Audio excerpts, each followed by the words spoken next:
worth. Please, once again, do give a huge round of applause to this legend right here.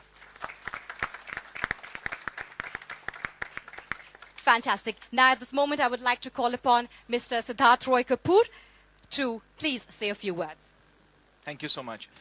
Thank you all for being here today. And firstly, I'd like to thank the first family of Indian cinema and theatre for gracing us with, with this occasion and being so gracious to really accept the mark of respect that we'd like to bestow upon Mr. Shashi Kapoor today. Indian cinema and theatre for gracing us with, with this occasion and being so gracious to really accept the mark of respect that we'd like to bestow upon Mr. Shashi Kapoor today.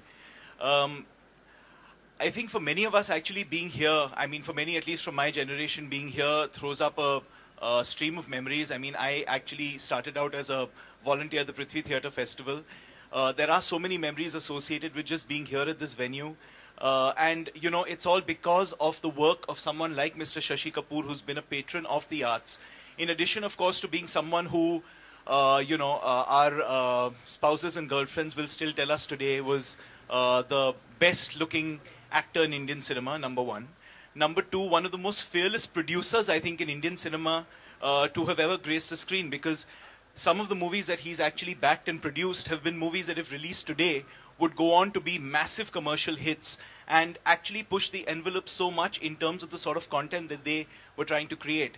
I'm not even mentioning the fact that he was one of the most charming and one of the most dashing actors that ever graced the screen. And, all through the 60s, 70s and 80s gave us such brilliant performances.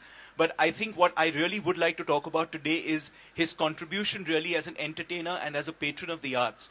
Both as being someone who's ensured that in this vast desert of like sort of urban life that we live today, you have an oasis like the Prithvi Theatre that still lives and grows and breathes and gives us a chance to enjoy theatre. And I'd like to thank him and I'd like to thank his entire family for that legacy.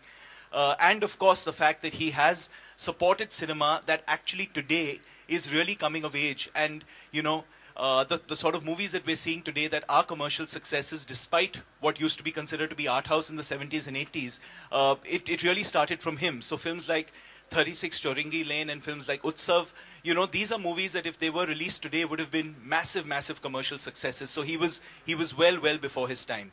So I would like to thank him for gracing the occasion, and I'd like to say that it'll be our honor to be able to commemorate him by having a tile dedicated to him at the UTV Stars Walk of Fame. Thank you so much. Thank you. Thank you, Mr. Kapoor. I'd also like to ask Mr. Kunal Kapoor